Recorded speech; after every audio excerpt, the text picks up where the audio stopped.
attendee list. Welcome. Thank you to our Progressive Multiplier grantee partners who are here, as well as our funding partners. I see lots of familiar names, so thank you for joining us.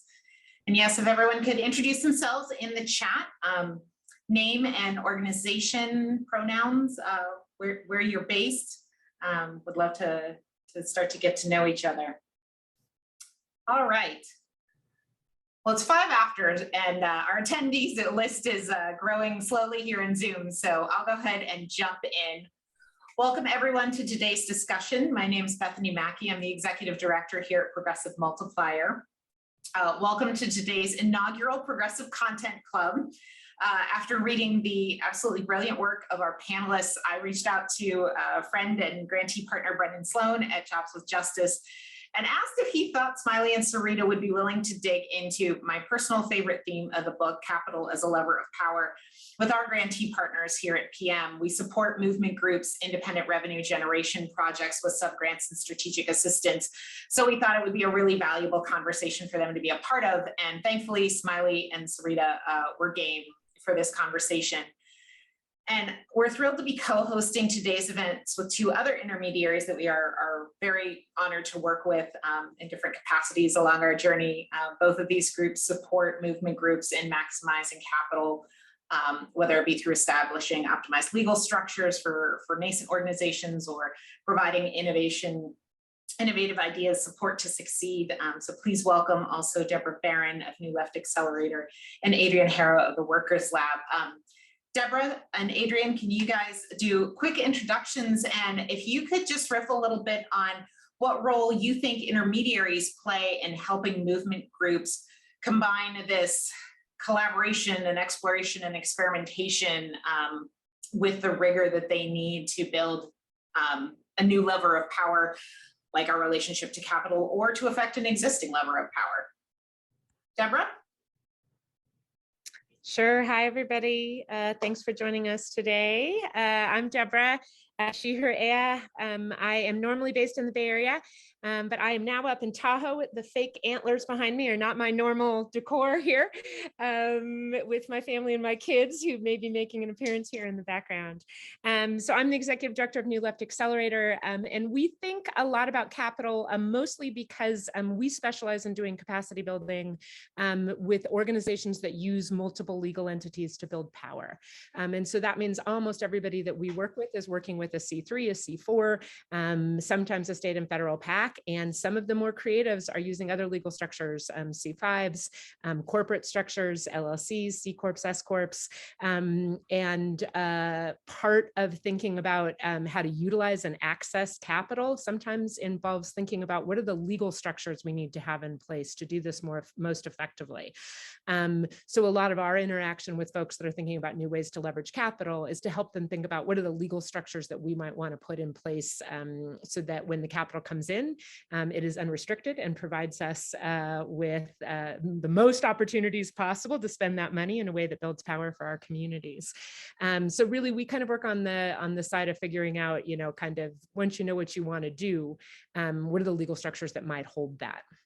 And I think intermediaries can play a lot of different roles. I mean, there's a lot of knowledge going on in the ground, a lot of experimentation. As always, the field is always far ahead of the intermediaries, the funders, and everybody else. And so often we're coming in the back end to try to provide kind of support around the innovation and leadership that the groups on the ground are showing.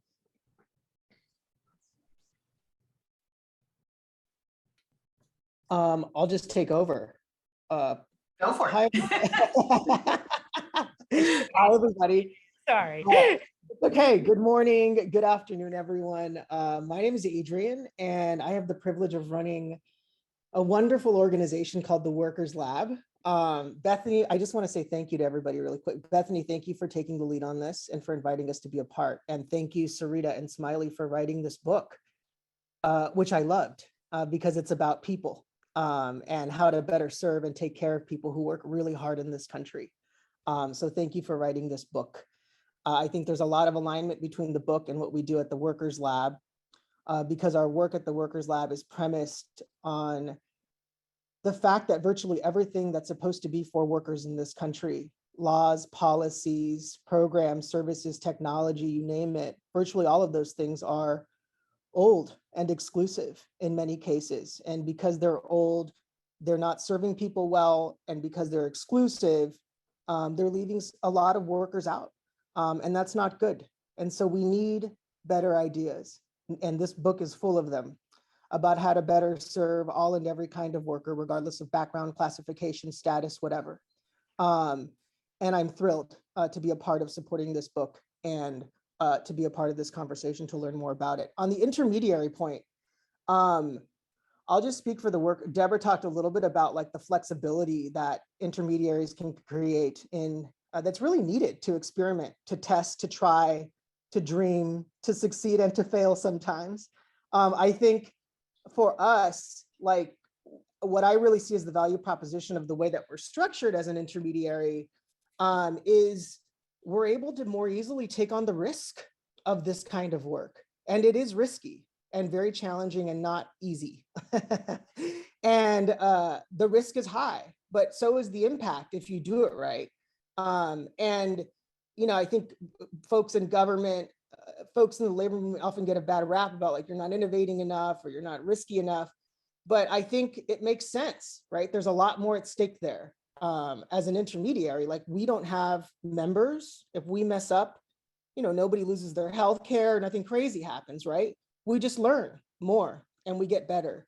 And that's really valuable, having an intermediary that can help folks take on the risk of doing innovation and doing it with workers and experimenting is really, really, really important and a critical sort of ingredient in the recipe, I think, of the experimentation work.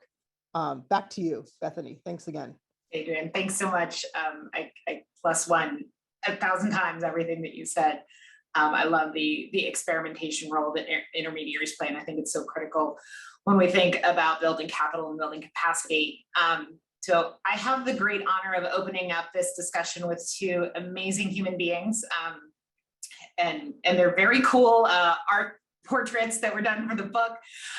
So Erica Smiley is the Executive Director of Jobs with Justice, a longtime organizer and movement leader. She's been spearheading strategic organizing and policy interventions for Jobs with Justice for nearly 15 years. Smiley is originally from Greensboro, North Carolina, proud UNCG graduate, so I love that. She's a proud product of the public schools. She currently resides in New Jersey, along with her partner and daughter. And Sarita Gupta is the Vice President of US Programs at the Ford Foundation, overseeing the foundation's domestic work. She previously served as the Executive Director of Jobs with Justice, a leader in the fight for workers' rights that shapes the public discourse on every front to build power for working people and create an economy that benefits everyone.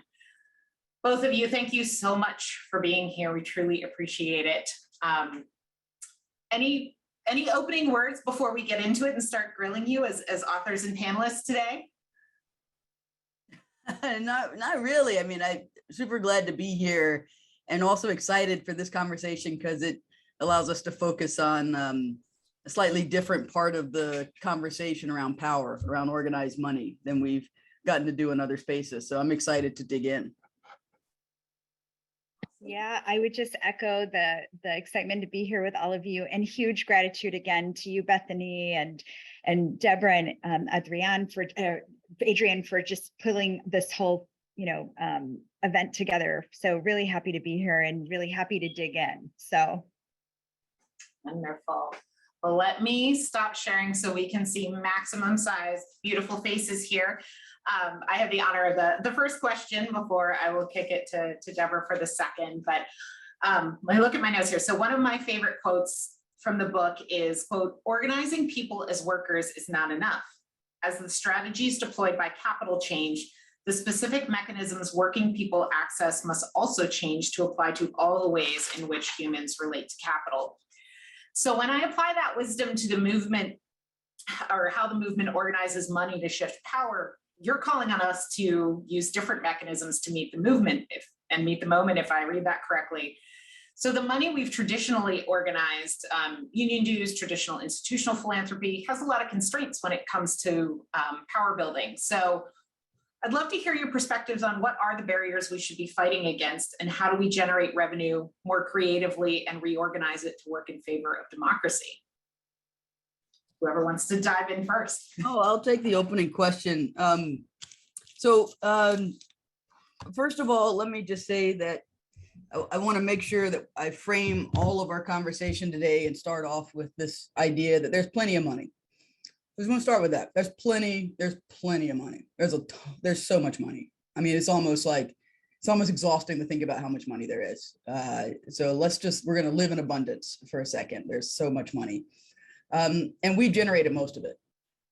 Regular everyday people generated most of it, whether we're talking about tax dollars, profits for the largest CEOs, the money that foundations use and the public trust, the profits that major donors have and investments. A lot of that was generated by working people in some way or another. And so there's plenty of money, and in some ways it's ours. And so this isn't just about like, fighting for pennies or begging people to give us money. It's actually about organizing money and negotiating based on the fact that the origination of a lot of this abundant money comes from us. So yeah, in some ways in the book, we are asking both those who organize money in their day jobs, as well as like your average everyday worker, organizer, or organization, to think about money differently through the lens of power. So at Jobs with Justice, we define power as organized people and organized money with the ability to control, create, or prevent change. So on its own, it's neutral, doesn't do anything, but when we organize it in certain ways, we can do a lot of things. This idea that the only ways to organize money are through the budget process of taxes or union dues or foundation grants is operating actually through a lens of scarcity. I mean, those are certainly three ways, and three important ways that we have to organize money as a society and as members of movement institutions. But in this world that we live in and under global capitalism, we have to be able to vie for resources in other ways. And so, I'll speak first from the organizational perspective, and then from maybe a more of a movement campaigning perspective. So on the one hand, I feel like as organizations, we don't ask for enough. We ask for money for projects, to do services, but we aren't thinking about money as a means of changing the relations of power. If we're thinking about money as organized people, organized money, like we're then thinking about it differently. So it's not just about getting money for a specific project or service, but actually thinking about how we are inserting ourselves into money relationships. And so, I know Sarita will probably talk more in a second about capital strategies and investments. And so I won't spend much time on that here, but, even the basic understanding that foundations, for example, have investments or even construction projects or vendors that they work with that want to be on value, want to be on purpose, and what's the role of your institution or your social enterprise in helping them do that? Are you, instead of just treating yourself as a grantee or even like a fee for service kind of partner, to actually insert yourself in a financial relationship where you are getting some piece of that in order to help ensure accountability and values driven investment. And that's, it's not parasitic. Someone will be doing that. Someone will be paid to do that. And it won't be you unless you fight for it. So why, and you actually know better. So why pay some fancy guy in a suit to do what you can do and actually move those resources into organizing as opposed to someone who's just going to get rich on the idea? So that's like one thing. I think we ask for things that are too small. The second thing, again, from the organizational perspective, is that we also have to remember the historic context of this idea of nonprofits and that it can be limiting. It's not that it shouldn't exist, but, it's not the only way to do things. And I think that, we anchor the book. We try to anchor a lot of the ideas we talk about in historic context, and note that most of the ideas, it's not like we generated them. Many of them are very old ideas and are kind of based in the premise, or at least the aspiration of building a multiracial democracy in the US and looking at Reconstruction, right, which was the last time we tried to do that. Well, similarly, when it comes to organization, right, it's not like the 501c3, C4, C5 tax statuses and social like those are recent. In the grand scheme of history, there's like, the however many like millennia that humans have existed, and then like the 50 or 60 years like that's existed, right? And so if we just operate with that framework, we might be limiting ourselves quite a bit, because when we actually think of organizing money, how we would raise resources, how we would raise revenue, we can think about it not just as fundraising, but we can be thinking about it as what are our, I think in the Harvard Business Review, like the business side of things, they call it like your hedgehog. What's your revenue mechanism? Like, what's the thing that helps you raise money? What is it that you do that helps you mobilize resources? And some of that may be project-based and service-based or campaign-based, program-based, like we do in philanthropy, but some of it may actually be more tied to social enterprise. And regardless of how you're mobilizing the money, understanding that role, that value add is critical. And it's kind of silly, right? Because I'm like a total leftist. I'm like open socialist, and I'm sitting here like I sound like a business school professor. Like, what's your value added, right? And it's so funny. I actually had this conversation with 2 organizational partners literally in the past 24 hours, where they were like, well, we say we do this and we have all these programs, but like we're getting paid to do this. And I was like, yeah, because that's actually your value add in the movement right now. Like, you actually create digital strategies. It's not just the unemployed workers, or you actually are like connecting movement people and the campaign victories we win to the actual agencies. You have that relationship. You got to see that as your link in the chain. That's your hedgehog. And so being clear on that, not just the programs and the tasks, but being clear on like, what is the thing that helps you generate revenue, and what are the ways to generate it beyond the current 50-year framework of nonprofits. Those have been put in place very much to limit us. But if we're going to work around them before we're able to like, destroy them and say, just like, let's raise cash and do whatever we want, we still have to like find the unique ways to operate within that framework. And so some of the strongest organizations I've seen have so many different sister organizations, tax statuses. In fact, I remember, I guess it was, this is given what we know now, so we're all in the future, okay? So let's just like imagine we're with Smiley, it's 2001, okay? We're at the Acorn building in Baltimore. It's very lively, okay? Doesn't exist anymore. In fact, that was where things went hideously awry in 2008, but that's okay. That hasn't happened yet. It's very vibrant in 2001. And I remember a presentation from the leadership, and they had 9 entities, 9 sister organizations. So they had the C3 and they had the C4. They even had a C5 that was affiliated with SEIU, and they had a lending firm and a bank. They had some social enterprise, and they were pretty self-sustained through all of that, because they could be flexible depending on what they were trying to do. They knew what their hedgehog was. Now we can over scotch talk about where things were sloppy and why things went awry, but nevertheless, like in terms of income generation beforehand, that was actually, they didn't see limits to whether or not they should just be a 501c3. They went far beyond that in identifying what their needs were and tried to organize money towards those needs based on what their value add was.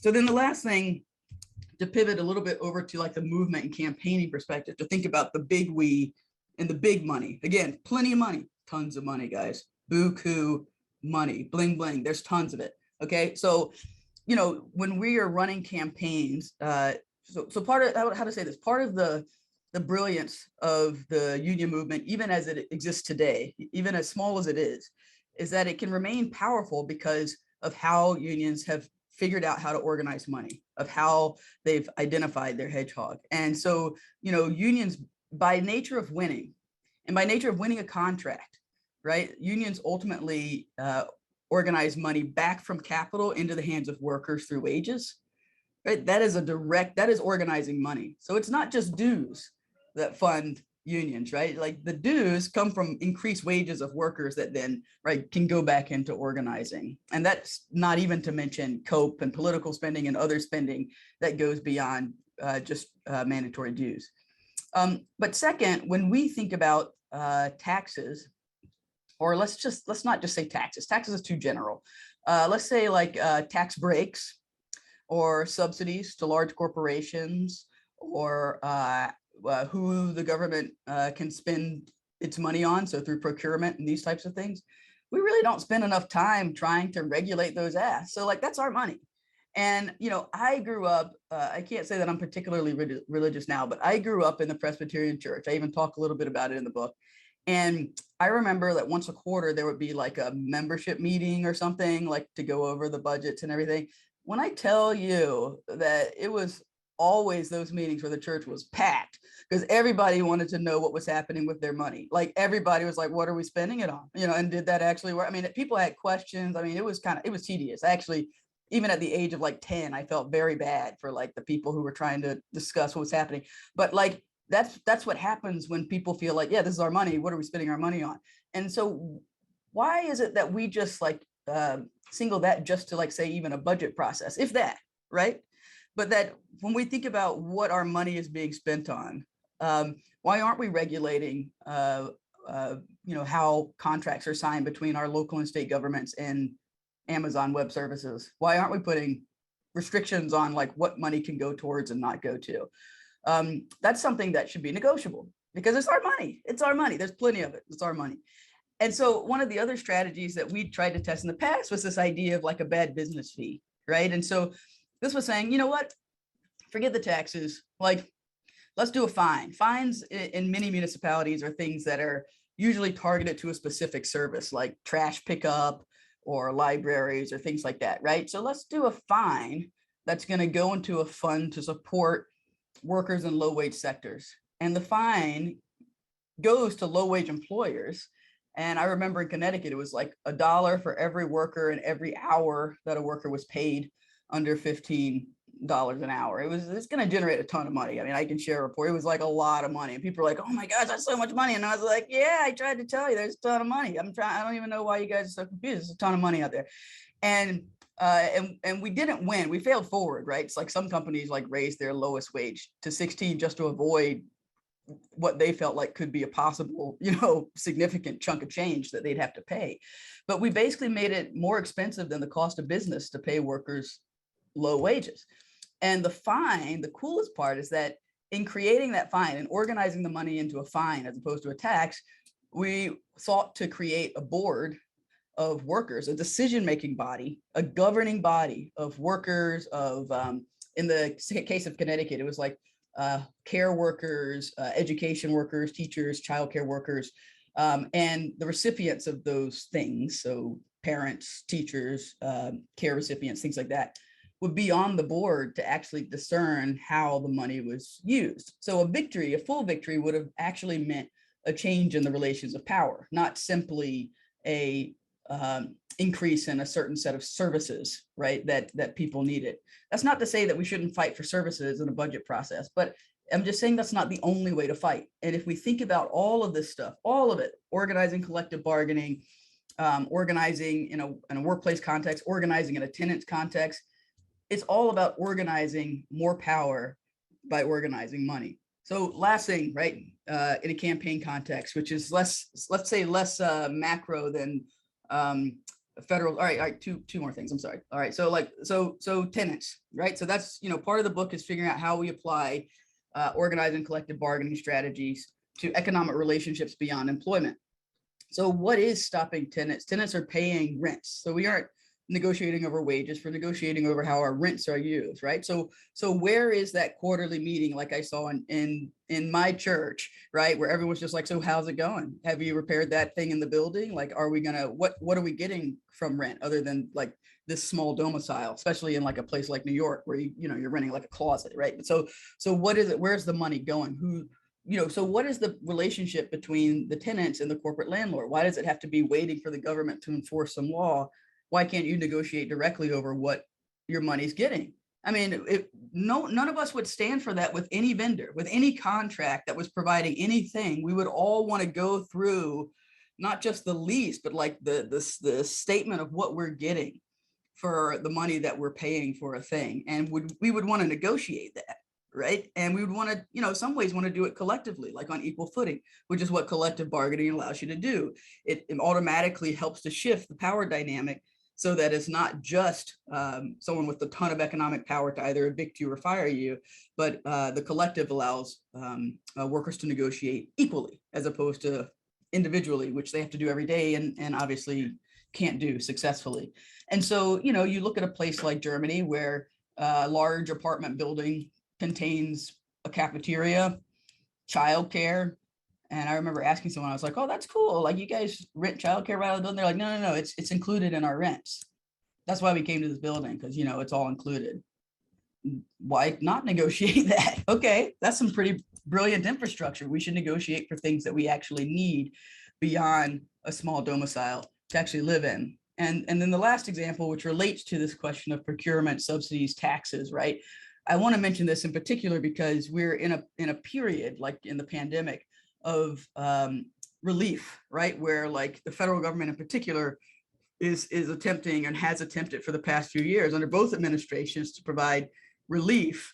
And on the one hand, to the big industries who suffered under the pandemic, God bless them, they've suffered so much. And then of course to workers, those of us, you know, who apparently are all at home twiddling our thumbs, even though it's one of the lowest unemployment rates. Anyway, the math doesn't add up. It was confusing for that, but nevertheless, you know, one of the things is how are we putting demands on relief that goes to companies? So, you know, the flight attendants, for example, did a really good job of saying like any relief you're giving to these airlines, you need to ensure they aren't just giving it, you know, using it to buy back stocks or pay off debt or pay off corporate executives. You need to say that, you know, to get this money, you have to keep people on payroll. And lo and behold, you know, they won that demand. And then you see the PPP loans coming out to nonprofits and agencies writ large saying, you know, you have to keep people on payroll in order to have this forgiven. So these are ways that we could be vying for power. Like when we look at the auto bailout of 2008, like why weren't we now asking, okay, so how many seats do we now have on the board of General Motors? When is the general election to elect our, you know, public board positions to these companies? Because we own them now, right? Because anyone else who would give them that much money has an ownership share. What's our share? Like, why aren't we asking those questions? That's ultimately what we're pushing when we talk about organizing money in the book. All right, I'll shut up. I'm sorry. That was a really long opening volley. Clearly, I'm very opinionated about this. It was great, Smiley. And I don't have much more to add, actually, because I think, you know, Smiley and I worked on a lot of these campaigns that Smiley referenced together. So I think, again, like the top line abundancy mindset in terms of resources we have, creativity in terms of the demands we make, and really how is the campaign we're involved in setting us up for the broader and next fight.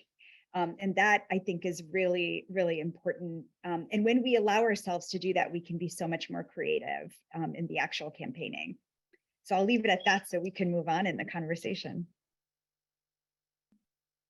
Thanks, Sarita. Deborah, you want to take it away? Sure. You know, I really loved the reference, I think, a lot about kind of the structures we use to do this work. And when you were talking about, you know, C3s and C4s and you know, we would not necessarily choose to organize it out of legal entities that were created to give rich people tax breaks, right? These legal structures we utilize are not ones in which we necessary to help us build power. And so I'd love to talk a little bit, you guys, you know, your book really invites us all to expand the way that we're thinking about capital and the relationship of capital to our work. Things like loans, businesses, revenue generation, corporate structures, things that are not always part of the conversation in movement building structures. And so could you talk a little bit about the change you want to see all of us make, funders, leaders, intermediaries, in organizing capital, and where you see kind of the biggest points of leverage to start, you know, a change in the conversation? Absolutely. I'm happy to kick us off on this one, Deborah. Yeah, I mean, we are making a call for movement organizations to really change the way we think about capital. And some of that goes back to the early points Smiley made, which is really understanding that as movements, we are organizing people, but we are also organizing resources. We're organizing money. But it's also important because as our economy has dramatically shifted, and as we see the financialization of our economy, it is really important for us to understand the capital markets and where we have leverage. I'll just say, as a funder at Ford now, for too long, I've watched many movement groups in the workers' rights, economic justice arena only ever play in the policy sandbox. And it's great. We should continue to be pushing for progressive policy, for worker-friendly policy, et cetera, at all levels, right? But for some reason, we've limited our toolbox to only the policy arena. And yet, there's all these resources and all these levers for change that exist in the capital markets. And so that is actually a really, and I think unions have historically understood this on some level, and that's why unions have built out sophisticated capital strategies, programs, and portfolios in their unions, because they've understand the power of certainly pension funds and much more. But the broader sort of movement ecosystem has not necessarily understood how to play in the capital markets. So a lot of what we're calling on is to say, like, this is the moment to really understand who controls capital. And so why should we care about who local comptrollers are or state treasurers are? Because they actually control a lot of capital. And actually, if you can get them to be partners in your bigger vision, a lot of change can be made. Just for us to remember, if you look at just pension funds alone, I mean, US pension funds total over $4 trillion in assets. This is worker pension funds. And often this money is invested in things that are so counter to the needs and the wishes of working class communities. And so we started to ask ourselves, well, how would we think differently around pension funds? And how do you influence? So understanding both who controls capital, but who also influences capital markets. And so actually in my current capacity at Ford, we began building out a whole capital strategies program for this very reason, to support worker organizations to build this muscle and to be able to be smart around how we can build. For example, we're supporting a network that's being built of state treasurers around the country. We're beginning to have conversations about any issues like resiliency and like what's happening with climate change, and how can we support not only rapid response efforts and emergency responses, but a workforce that is going to be needed to do disaster cleanup, for example. Like, how can state treasurers think about their investment power in investing in the things that actually will make a difference in people's lives? And I noticed that somebody from United for Respect was on. So I just want to use another example of how when you understand capital and what you can use it for. So a few years ago, the workers at Toys R Us faced a hedge fund driven bankruptcy. And thanks to United for Respect, with technical assistance from the Private Equity Stakeholder Project, the impacted workers were able to partner with state treasurers in Washington State and elsewhere to win a multi-million-dollar compensation fund, the largest such victory for impacted workers in many years. This is the kind of victory that we want. This is what we want to replicate and build on. So there's multiple examples like that. And then going back to policy arena, how can you also shape policy through the capital markets? So while, during this pandemic period, when people have been thinking a lot about pandemic relief, recovery efforts, there was a big conversation about the care economy and care needs. And so paid leave partners were doing amazing advocacy work, grassroots organizing, advocacy works, targeting policymakers. But as we know, often the interests on these kinds of issues are pitted, communities and people are pitted against businesses, right? So we actually supported an effort where people in the capital markets began to have a conversation about their investment dollars, and pension funds in particular, that if they are going to support and invest in a company, could they attach a demand around providing paid family medical leave for their employees? And then could they actually then be champions in actually advocating for policy change. And in fact, we were able to get hundreds of companies to sign on to a letter in support of paid leave as a result. It didn't happen because they suddenly felt like, oh, we should do the right thing on paid leave. It happened because we understood that there was the power investment dollars that could be used to leverage the kind of change that we wanted that could then be brought back into the policy arena to create change. So although paid leave hasn't moved, unfortunately, given everything we know, it was a great experiment and example of actually what is possible if we can get really creative about it. So those are just a few examples of like what we're calling people to do, is to be thoughtful about who controls and influences capital. The other thing I would say is often, now that I'm at Ford, I realize that as advocates, we often only think to go to foundations for the 501c3. And if we're at Ford, we're not a C4, but if it's a C4 funder, for C3 and C4 dollars. But meanwhile, many of the foundations have investment portfolios. And so how do you actually engage if a foundation has program-related investment portfolios like we do at Ford, and be able to really ask for the resources that you need that's from the investment side versus the grant-making side. And we can certainly in discussion get into how would you do that and navigate that.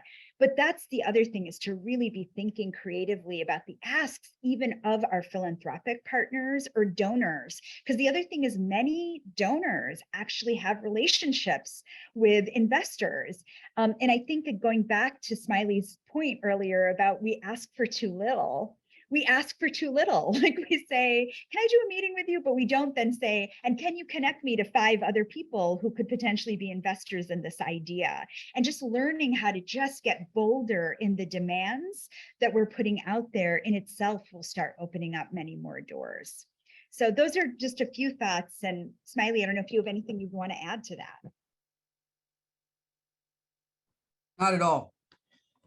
I Not at love all. the creativity. Like I love the invitation for us to step outside of the way we think about all of these things, from both like the structures that we use, but also to what we're imagining for the world. It's a lot of fun to hear about these stories and these very specific examples of neat things folks have done. Thank you for sharing. Adrian? Yes. Okay, so at the end of the book, there's this great line, and I'm going to read it. It says, we need a movement that can evolve the legal, policy, organizing, and cultural frameworks of the last century. And Sarita just talked about how the toolbox is limited. And so I want to just hone in on that point. There's one word in this line that I think we have tended to sort of gloss over as a community of pro-worker people, and that's the word cultural.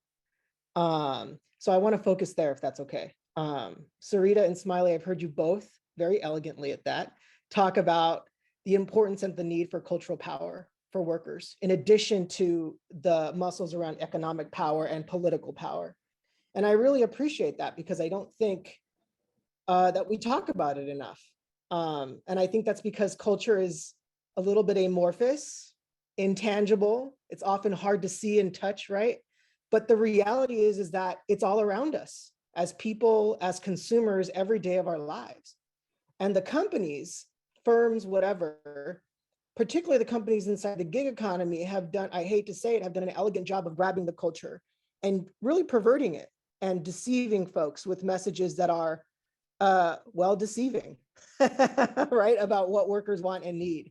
So I wonder if one or both of you could expand and tell us a little bit about how you're thinking about what we need to create maybe a cultural revolution for workers in this country. Where do we start? Who do we need? What does that take at a high level?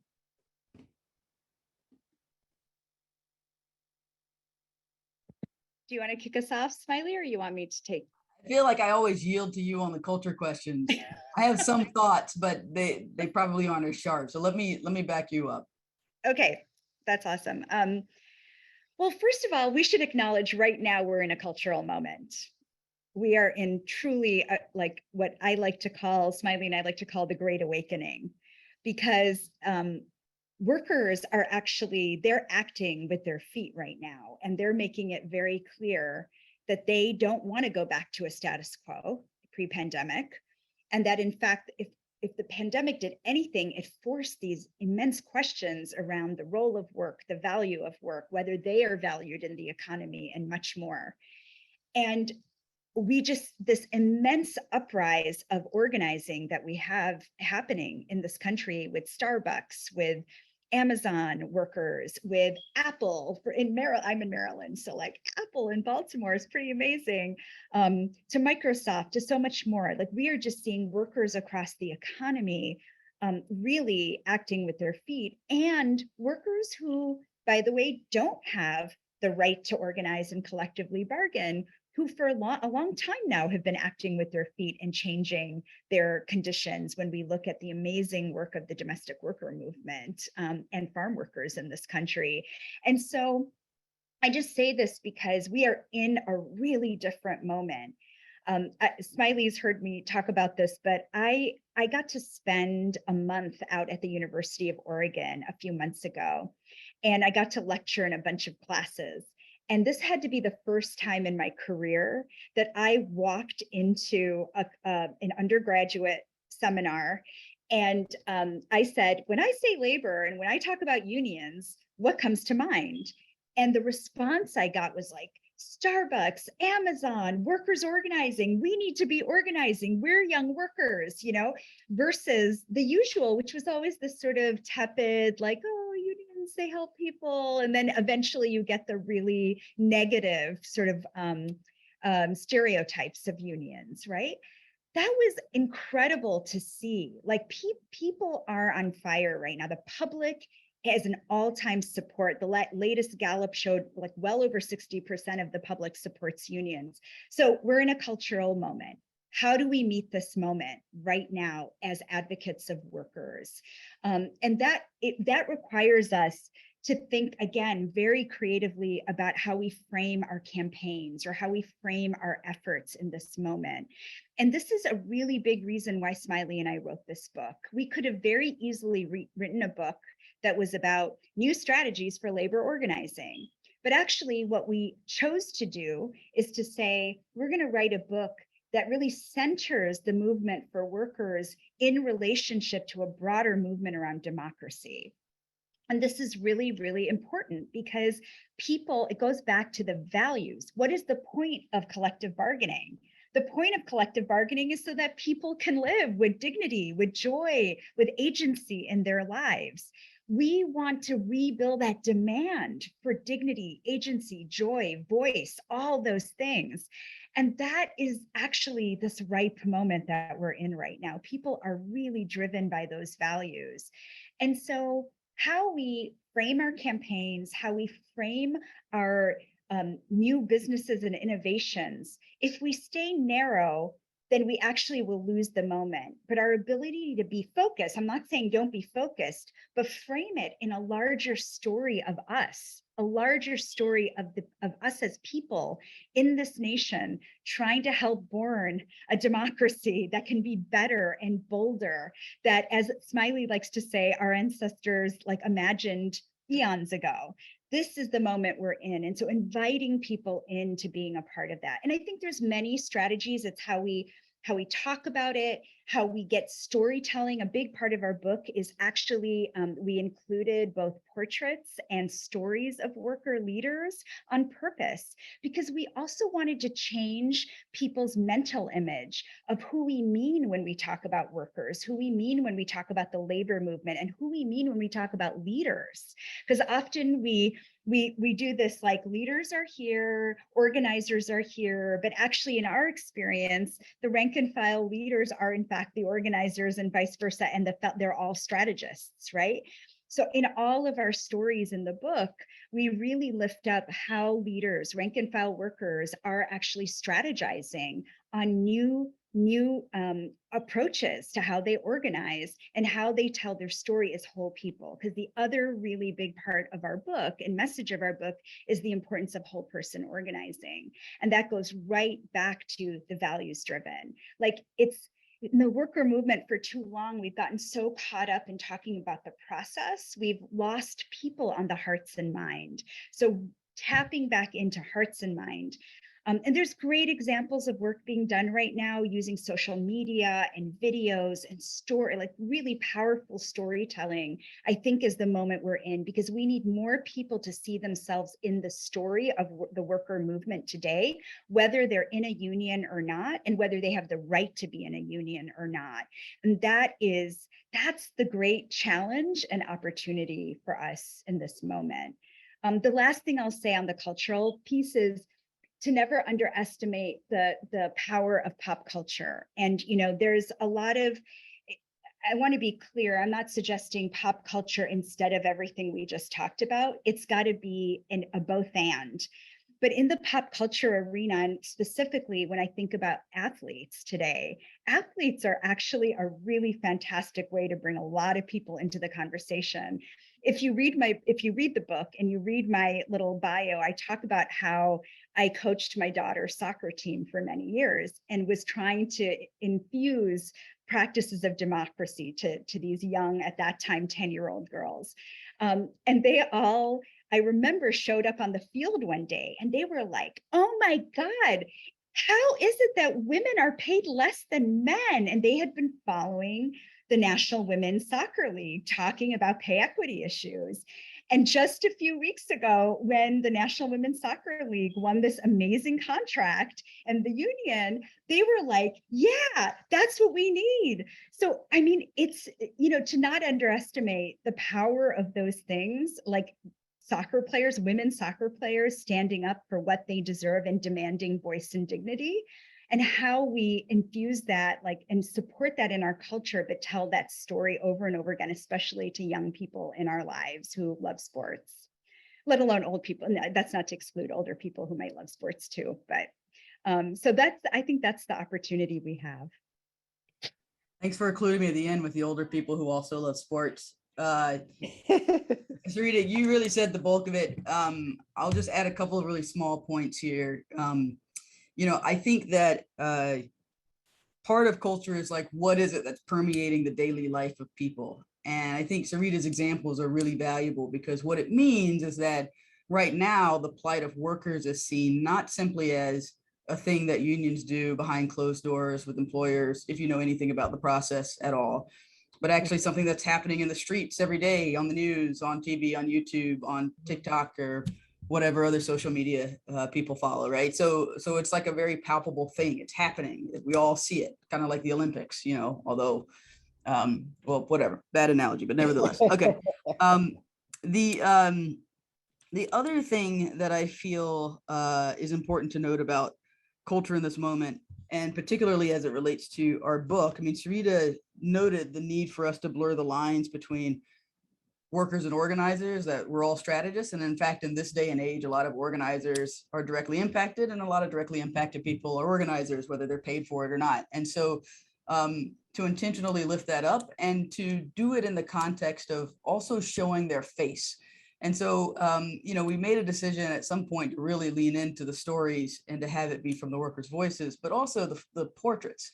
And part of that is just trying to begin to tag whoever's reading it, right? Even me, even the most progressive among us have this picture sometimes of labor. When someone says labor in the American labor movement, you just see this big burly white guy with a hammer and maybe a blue ox or a hatchet or something. I don't know what they're doing out there in the woods. And we come by it honestly. We come by it, that's what we learn. But if you don't see the faces of the women, and majority women, and many, many people of color who actually make up the labor movement, then you're missing huge, an overall majority of it. You're missing huge swaths of people who are in motion.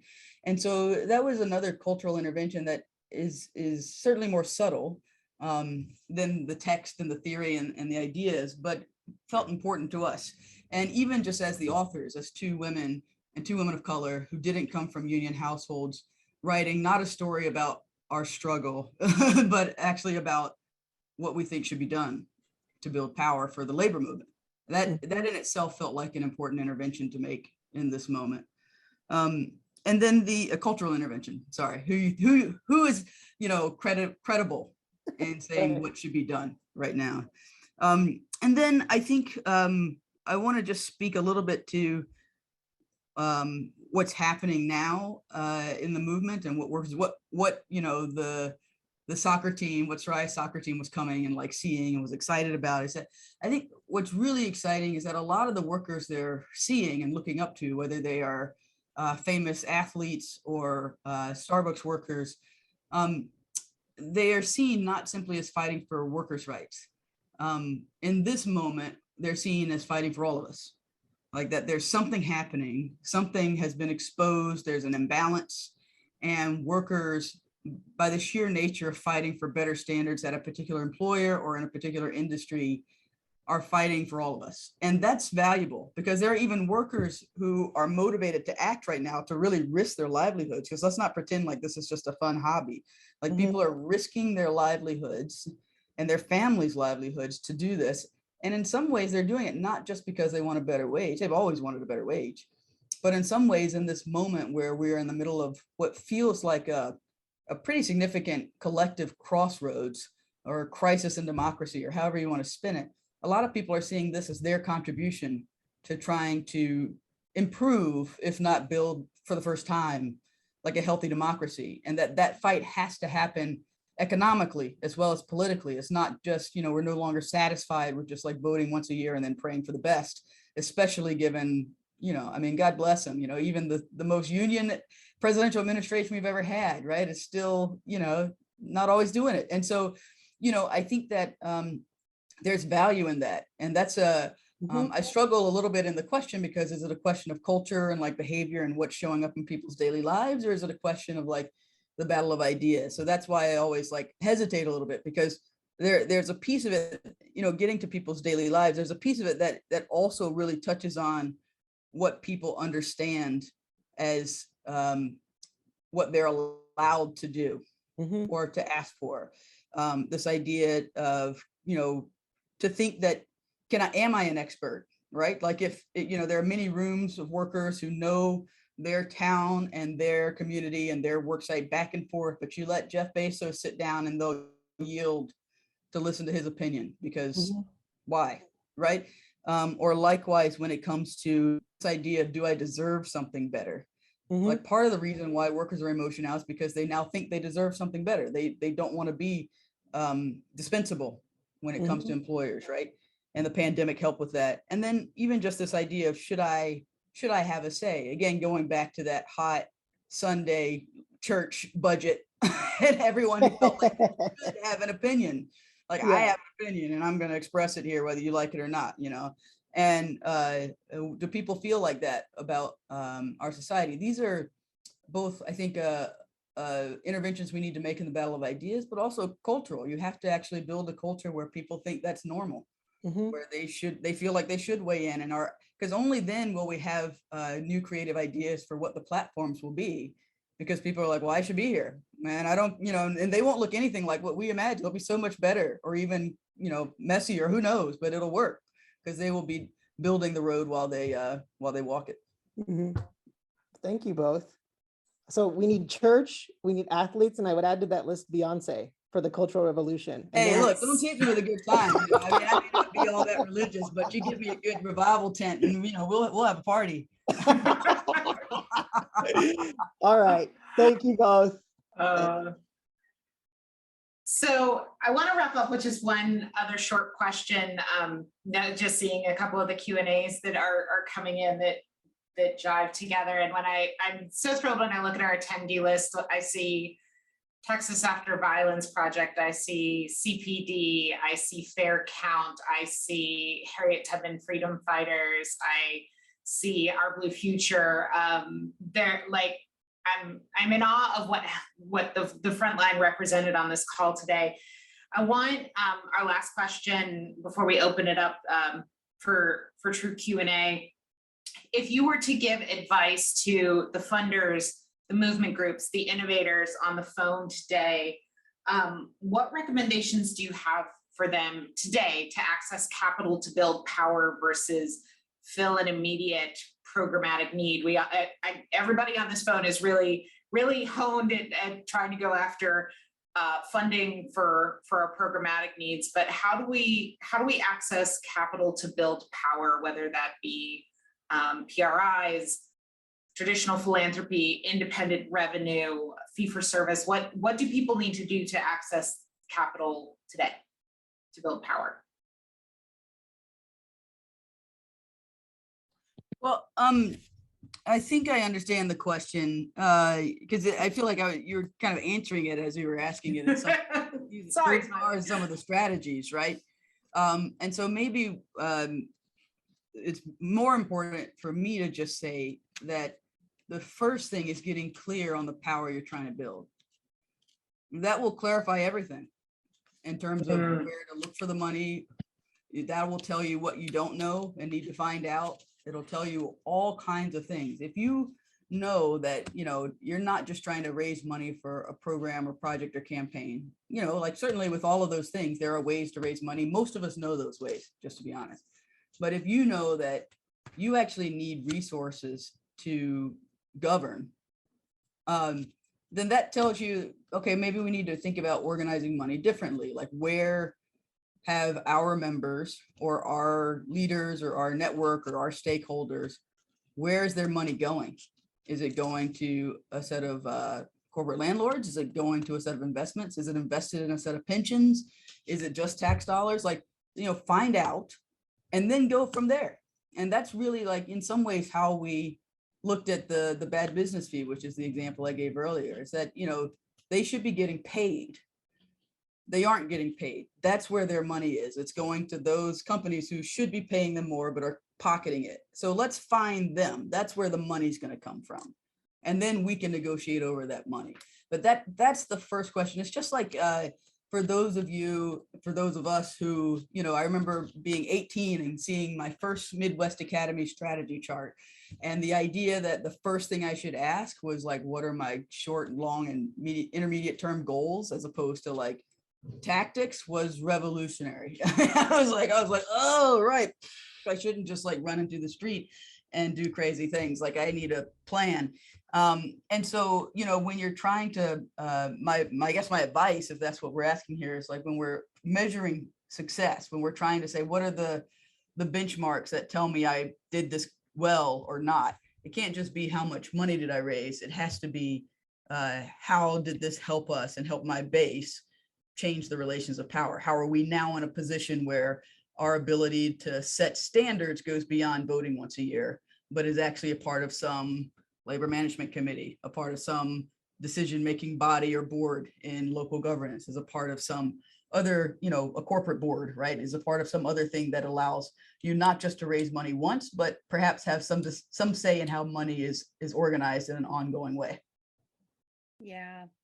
So I would just add to that. I think that's exactly right. Being clear about what power you're building and for whom, and to follow that trail is exactly right. I would also say, I do want to, just from the perch of Ford, we do have program related investment portfolio, and you may be in relationship with others in philanthropy who have mission investments, and be able to say to programmatic grant making staff, I have this idea. Does it align with the investment side of the foundation? And can you put me in touch with the investment side of the foundation if it does?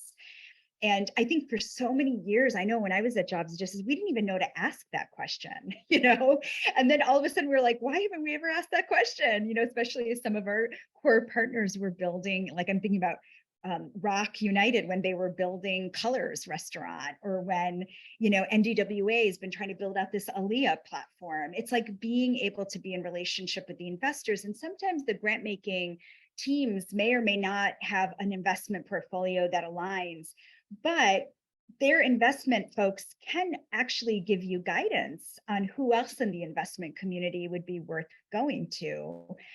Or this is where leadership of the board of trustees or leadership of the foundation can help guide, like, here's some people you might want to talk to who could help you and be potential good investors in your innovations and whatnot. So I think it's starting that conversation, not, to be clear, sometimes grant making teams, programmatic teams get a little flustered when they get asked that question, and that's perfectly okay. And to say, really, I just want you to put me in touch with someone who can answer these questions. And so, so to pursue that and to do that for sure. The other thing I'll just say on the following the point that Smiley was raising earlier, I still remember 12 years ago when Aijin Pu and I did our first pitch around caring across generations. And people really looked at us like these are social justice funders, looked at us like we were crazy to suggest that there could be a conversation about caregiving in the care economy. And we were like, just like relentless about talking about the vision. And the reason I say that is because it would have been really easy for us to decide the campaign was just about winning dignity for domestic workers, which in itself is really important and critical. But we realized it needed to be embedded within a broader movement around care in this country. And what we found is no matter how much philanthropy or investors, donors wanted to get really tactical with us, like how much policy are you going to win in which states and whatever, we were like, we're going to do those things. And here's the big vision. Like, this lives within this bigger picture. And that is really, really important, because that's how you start to change the minds of philanthropy and investors and the donor class on this stuff. Because suddenly they're like, wait a second, those two Asian women, they were onto something 12 years ago. I make joke of it now, but it was really painful actually to go through that process. And then eventually we ended up in the right spaces where suddenly investors were coming up to us and saying, I'm trying to build a help business, like a platform like care.com. Can we partner with you all to do this right? I mean, we never started the campaign thinking we would be guiding care.com and how much they pay their workers on the platform. But here we are. And today, domestic workers just signed this massive agreement with Angie Services, right? This pilot program in 3 states where they, in fact, have set standards. And so the point is, you never know where your vision will lead you, but to not fall into the trap of being so narrow and so surgical in, like, I'm not saying you need to be surgical to get in the door. You need to be surgical to get the resources, but to use that opportunity to organize people to understand the bigger vision and get them to help you to organize a bigger space. Be an organizer of money. And this is the thing. I think people often ask me, why did you leave Jobs of Justice and go to Ford? And I was like, because I'm organizing money. Like, we have to organize and we have to think like organizers. And so, so just to keep all of that in mind as you think about, how you diversify resources and have access to capital in that way. Thank you both, Sarita and Smiley. Appreciate all of your wisdom and the conversation. We have a couple of Q&As coming in, and I would encourage everyone, if you have questions for our panelists, that please put them in the chat or in the Q&A, and we will start filtering them up. So Sarita, Adrian asked, in terms of Ford's investment funds, what kind of interest rate typically do they request, and how does someone have that conversation at Ford or elsewhere? Yeah, that's a great question. I don't have the answer off the top of my head on that, because I would really have to refer you to our mission investment team, because I think it really depends on the scope and scale of the project and whatnot. And so happy to, if there are people who really are sitting with that question, feel like it aligns with our mission investment work, I'm happy to connect you to the right people. But essentially at Ford, we have individuals like Margot Brandenburg, who some of you may know, and Margot's been on the board of the Workers Lab for many years, but Margot is like our senior program officer on program related investments, and is a great guide, at least in the Ford world, but also can be a great guide, broadly speaking.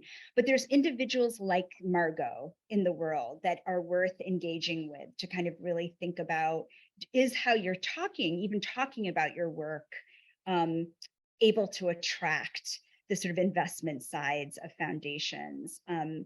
Poor Margot, she's going to be like, why did you put my name? No, I'm kidding.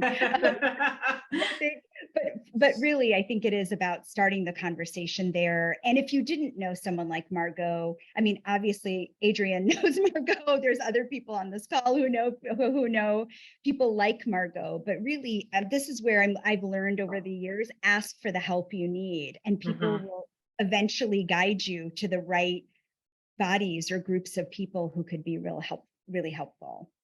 And if there is interest, I will put this out to the audience to please contact me. We're always looking for how we can facilitate the conversations that the movement groups we work with want to have.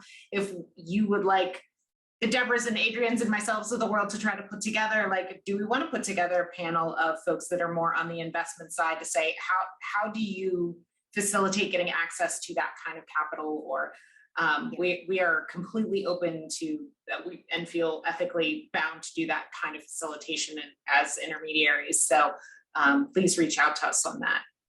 And just to add to that, Bethany, I'm so glad you said that, because I do think many in philanthropy really do look to all of you as facilitators that way. So that's I'm so glad you lifted that up. Absolutely. And Smiley, I believe you took care of the other question that Lane had in the chat in terms of any resources that we would want to lift up so people can start thinking about how do they approach investors and things like that. Smiley, I actually have a question for you. So we've talked about access to capital and some living in abundance, and these are some very big tactics, big dollars. I know that Jobs with Justice has been a real bellwether in terms of also investing in independent revenue generation that is about small capital and private capital versus working through contracts and investors and some of those bigger pieces. Can you tell us a little bit about how independent revenue in the sort of small dollar fee for service space fits in your bigger picture and how you regard organizing diverse capital? Yeah. I mean, what is the 80s, the diversify your portfolio? Is that how? Yeah, we say that all the time. Yeah, right. I mean, it's the same theory. And if there's something that you can get resources for beyond, say, philanthropy or dues or whatever, it's worth doing.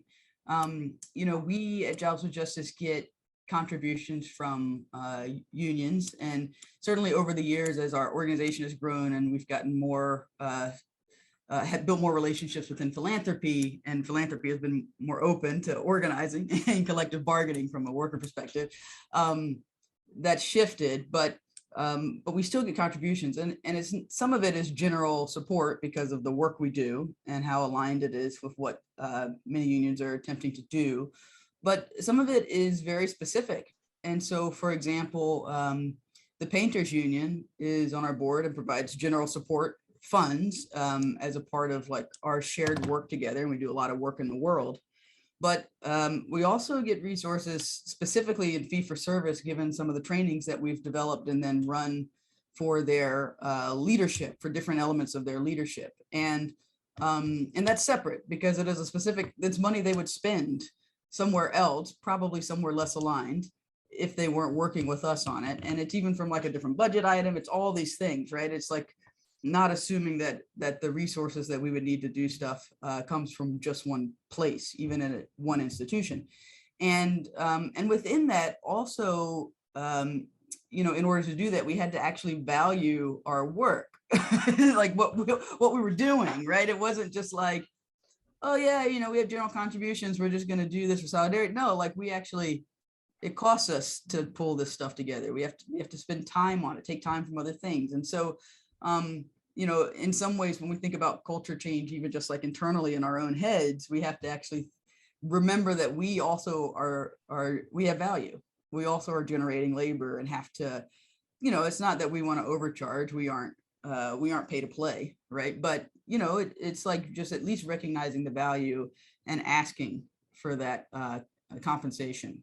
And then likewise, like I said earlier, like with social enterprise, right? That there really is something to having flexibility. So whether it ends up being fee for service or whether you're actually selling a good or some other element of or contribution, like, having funders, for example, see, all right, we'll just do shameless plug, right? So having funders see Jobs with Justice as a resource for their grantees who are trying to support workers. That's like a different thing. That's not just like giving us resources to do the work we do. That's like actually, treating us like a consultant, like anyone else you might do, right? Or, we don't do a lot of electoral work nationally, but our network does. And so if we, for example, see People's Action as an arm of some of that work and supporting our affiliates on the more C4 electoral engagement type stuff, even PAC work, then, how are we then talking to donors about, supporting People's Action to do that work for us, right? So there's like really trying to be intentional about thinking about the field and the work of national, for you as national intermediaries, for us, like kind of national centers of gravity or economies of scale for these big networks, how we can like maximize our work together to do that and maximize our organized money to do that. And then I think the last thing I want to say, and one of the things that we've seen be really successful, we had this experiment, and I should have started from the beginning, right? A lot of this is also about experimentation and failing forward and being perfectly comfortable, like failing miserably. We've had like market research show like the company we wanted to set up back in 2019, and they're like, you don't have a market for this. And we're like, okay, we'll try to build that. And that's okay. That was a part of the learning, right? But anyway, in the experimentation, one of the experiments we started doing back in 2017, 2018 was this idea of a hardship fund that workers and others would pay into, and then workers would control and move money out. And it, started, stopped. We had several fails, different beta tests.